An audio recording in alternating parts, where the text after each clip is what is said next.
نفس کیسے کمزور ہوتا ہے؟ تو یہ کسی ایکسپرٹ سے پوچھنا چاہیے، کسی ماہر سے پوچھنا چاہیے کہ اس کی کمزوری کیسے ہوگی۔ ہماری بدنی امراض کے لیے یا صحت کے لیے ہم جو بدن کے ماہرین ہیں، طبی ماہرین ہیں، ان سے پوچھتے ہیں۔ اب روحانی ماہرین سے پوچھیں کہ یہ نفس بڑا تگڑا ہے، اس کو کیسے صحیح کرنا ہے۔ علامہ اقبال علیہ رحمہ جس شخص کو اپنا مرشد مانتے ہیں اور کہتے ہیں میری اندر کی بیماریوں کا علاج جس شخص نے کیا ہے وہ مولانا جلال الدین رومی ہے۔ تو جلال الدین رومی ایک معالج کا پتہ دیتے ہیں۔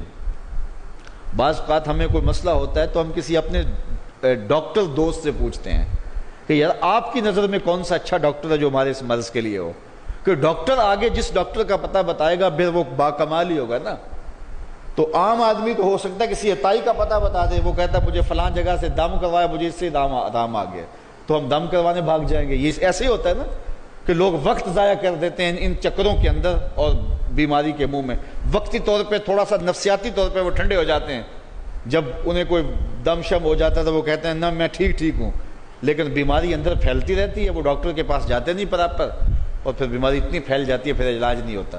تو جب وہ تھوڑا سا ان کو ریلیف ملتا ہے ان کے نفسیات کی وجہ سے تو وہ شور کرنے لگ جاتے ہیں میں بڑا بہتر ہو گیا ہوں، اور عورتیں کہتی ہیں نہیں پہنا میں تو ٹھیک ہی ہو گئی ہوں۔ تو نتیجہ کیا ہوتا ہے کہ بیماریاں پھیلتی ہیں اور باقی لوگ بھی اس طرح چل پڑتے ہیں، تو یہ ایک عجیب رنگ اور عجیب ڈھنگ ہوتا ہے۔ تو یہ بات ذہن میں رکھیں کہ جب کسی بھی بیماری کے حوالے سے ماہر سے پوچھا جائے تو وہ صحیح مشورہ دے گا۔ عام آدمی اپنے انداز سے بات کرتے ہیں، تو کسی ڈاکٹر سے پوچھیں کہ جناب اس شعبے کا ڈاکٹر کیا، تو وہ صحیح ڈاکٹر بتائے گا۔ اب ماہر سے پوچھا گیا، ماہر بھی کون ہے؟ جس کو اقبال نے بھی اپنا مرشد مانا، اور اقبال نے جس کو اپنا مرشد مانا وہ مرشد ہی ہوگا نا۔ اللہ اکبر۔ تو وہ اقبال فرماتے ہیں ایک مرشد کا پتہ دیتے ہیں علامہ رومی کا، اور رومی آگے ایک مرشد کا پتہ دیتے ہیں۔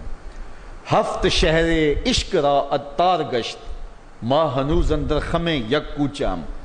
شیخ فرید الدین عطار کے بارے میں حضرت رومی کہتے ہیں کہ یہ وہ شخص ہے کہ جو عشق کے ساتوں شہر گھوم چکا ہے، اور حضرت رومی کہتے ہیں کہ میں پہلے شہر کی پہلی گلی کے کونے پہ کھڑا ہوں۔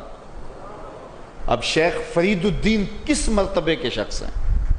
تو ان سے پوچھئے کہ آپ ماہر ہیں، اقبال کا مرشد بھی آپ کی دہلیز پہ کھڑا ہے، تو آپ بتائیے یہ نفس کا علاج کیا ہو؟ تو شیخ فرید الدین فرماتے ہیں آؤ میں تمہیں بتاؤں اس نفس کا علاج کیسے کرنا ہے، چونکہ یہ نفس کا علاج ان لوگوں کے پاس ہے۔ باج فقیراں کسے نہیں ماریا، باہو ظالم چور اندر دا ہو، یہ ان لوگوں کا ہی کام ہے کہ اس کا علاج کریں۔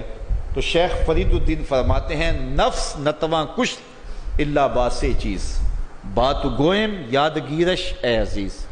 نفس نہیں مرتا، لیکن اگر تیرے پاس 3 اسلحے موجود ہیں تو پھر اس کو قابو کرنا مشکل بھی نہیں ہے۔ وہ 3 اسلحے کون سے ہیں ذرا سن لیجئے، اور اس نیت سے سنیے کہ ہم اس ماہ صیام میں اس پر عمل کریں گے اور اپنے نفس پہ قابو پانے کی کوشش کریں گے۔ کیونکہ یہ تقریر محض تقریر نہیں ہونی چاہیے کہ میں آ کے ہر سال کوئی بات سنا جوں اور آپ ہر سال سن لیں، تو اس سے کیا فائدہ ہوگا اگر ہم عمل نہیں کریں گے تو اس نیت کے ساتھ سنیں کہ یہ ایک ماہر روحانیات کے ماہر نے ہمیں یہ مشورہ دیا ہے کہ اپنے نفس کا علاج کیسے کریں۔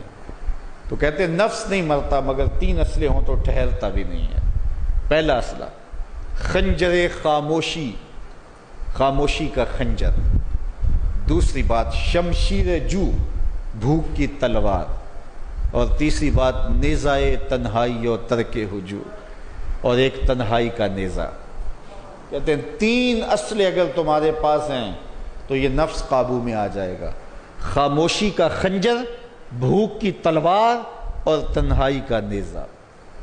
ایک دشمن بندھا ہوا ہے، 3 اسلحے لے کے دوسرے دشمن پہ ٹوٹ پڑو۔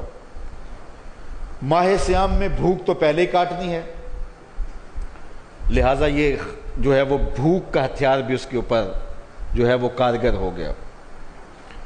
اب خاموشی بھی اختیار کریں، کوئی فضول بات اپنی زبان پر ادا نہ ہونے دیں۔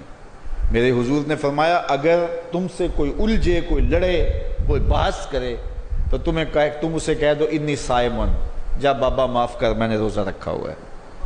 تو اس طرح اس کو ٹال دو کہ جو ہے وہ انی صائم، میں روزے سے ہوں، میں نہیں لڑنا چاہتا، میں نہیں کوئی فضول بات کرنا چاہتا، میں کوئی بے مقصد بات نہیں کرنا چاہتا. لیکن فرمایا جو جھوٹ اور جھوٹے اقوال اور اعمال نہیں چھوڑتا ہے اس کے بھوکے اور پیاسا رہنے کی اللہ کو کوئی ضرورت نہیں ہے.